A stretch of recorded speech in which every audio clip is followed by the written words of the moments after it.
Xin chào quý vị và các bạn quay lại kênh YouTube của chúng tôi. Hôm nay xin đưa chương trình dự báo thời tiết cho những ngày Tết sắp đến. Thưa quý vị, dự báo thời tiết Tết Nguyên đán cổ truyền năm Canh Tý 2020, dự báo từ nay đến hết tháng có khả năng xuất hiện khoảng 3 đến 4 đợt không khí lạnh tràn về.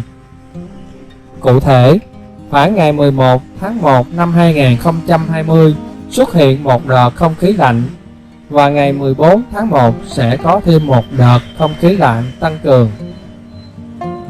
Hai đợt không khí lạnh này không mạnh và ít khả năng gây rét đậm.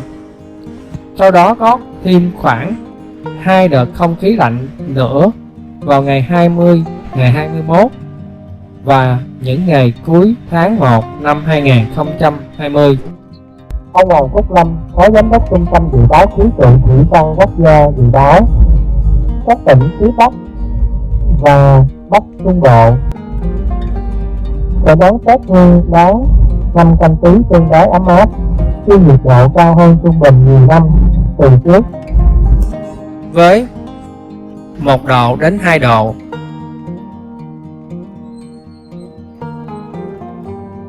Nửa cuối tháng 1 năm 2020, trùng với thời kỳ nghỉ Tết Nguyên đán, nhiệt độ dự báo cao hơn trung bình nhiều năm từ 1 đến 2 độ. Do vậy, rét đậm, rét hại nếu có cũng không xảy ra dài, hoặc chỉ xảy ra ở khu vực vùng núi phía Bắc. Những đợt không khí lạnh này chỉ có khả năng gây ra trời rét ở Bắc Bộ, và một số nơi vùng núi phía Bắc có thể xuất hiện rét đậm. Theo nhận định của Trung tâm Dự báo Khí tượng Thủy văn Quốc gia, năm nay sẽ là một mùa đông ấm, với nhiệt độ trung bình phổ biến sẽ cao hơn trung bình của nhiều năm trước. Rét đậm, rét hại xảy ra không kéo dài. Sau đây là dự báo thời tiết cho các khu vực ngày và đêm từ ngày 9 tháng 1 năm 2020 đến ngày 19 tháng 1 năm 2020.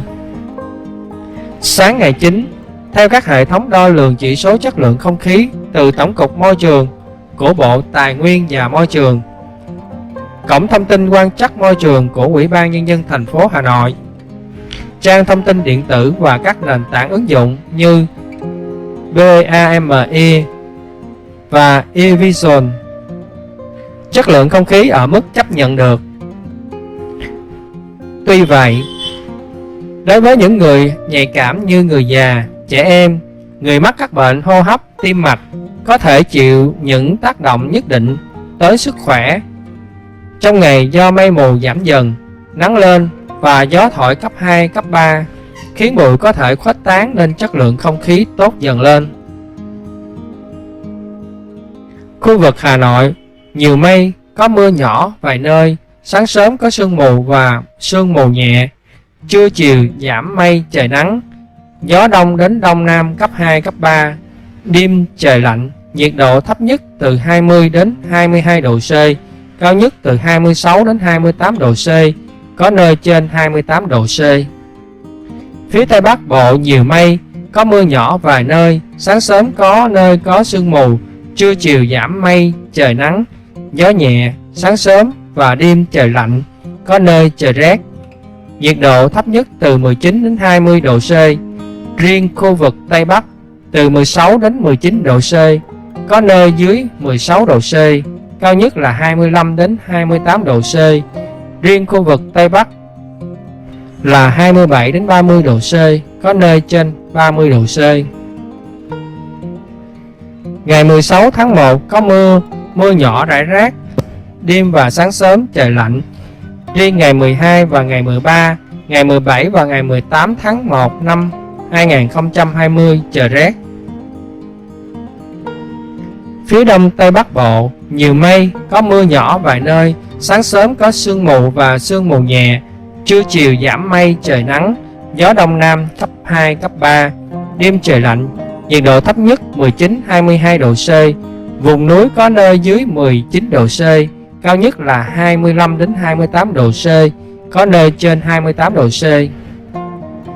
Từ đêm ngày 11 đến ngày 18 tháng 1 năm 2020, có mưa nhỏ vài nơi, sáng sớm có nơi có sương mù.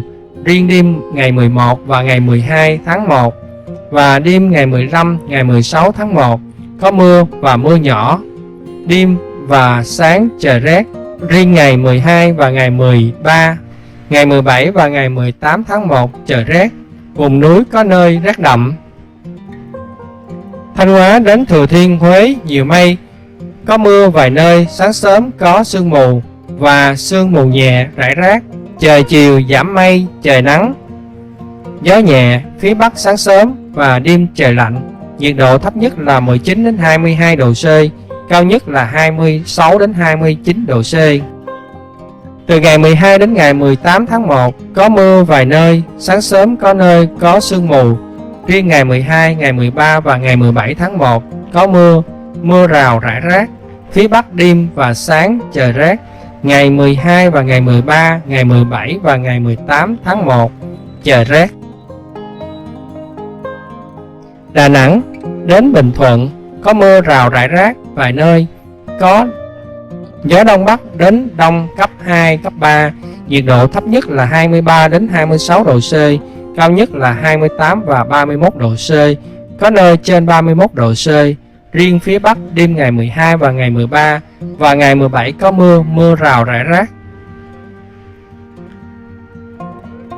Phần Tây Nguyên và Nam Bộ, ngày nắng, đêm không mưa, gió Đông Bắc đến Đông cấp 2, cấp 3, nhiệt độ ở Tây Nguyên thấp nhất là 18 đến 21 độ C, cao nhất là 27 đến 30 độ C, có nơi dưới 27 độ C.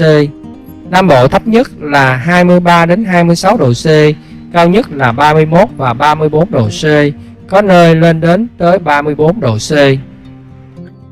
Các tỉnh ven biển từ Đà Nẵng đến Bình Thuận có mưa rào và dông vài nơi, ngày trời nắng. Riêng phía Bắc đêm ngày 12, ngày 13 và ngày 17 có mưa, mưa rào rải rác. Về tình hình xâm nhập mặn tại đồng bằng sông Cửu Long thời gian tới, ông Lâm cho hay, nhận định dòng chảy trên sông Mekong về đồng bằng sông Cửu Long trong tháng 1 và tháng 2 có khả năng thiếu hụt từ 10 đến 30% so với trung bình nhiều năm trước.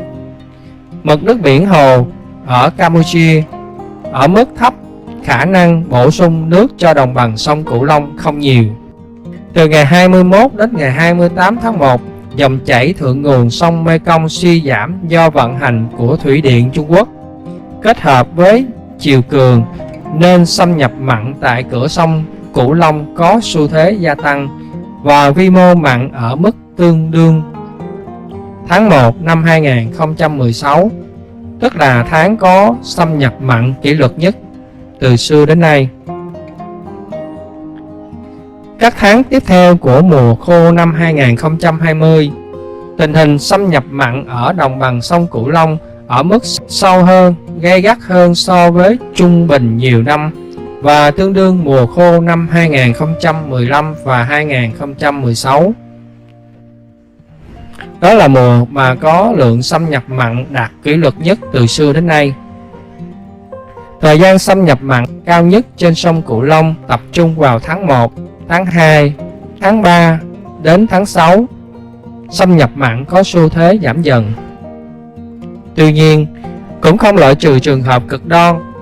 Thời gian thiếu mưa kéo dài kết hợp với việc sử dụng và khai thác tài nguyên nước trong lưu vực, tăng sử dụng nước trên các dòng nhánh và trữ nước tại các đập Trung Quốc sẽ làm cho tình trạng hạn hán, thiếu nước, xâm nhập mặn còn trầm trọng hơn mùa khô năm 2015-2016. Các địa phương cần chủ động phương án tích trữ nước. Thưa quý vị và các bạn, chương trình dự báo thời tiết và xâm nhập mặn ở đồng bằng sông Cửu Long trong dịp Tết Nguyên đán cổ truyền năm 2020 xin được kết thúc tại đây. Xin chào quý vị và hẹn gặp lại trong một chương trình khác. Xin quý vị đừng quên bấm nút like, share hoặc đăng ký kênh để ủng hộ và động viên tinh thần những người làm chương trình này. Xin cảm ơn và chào.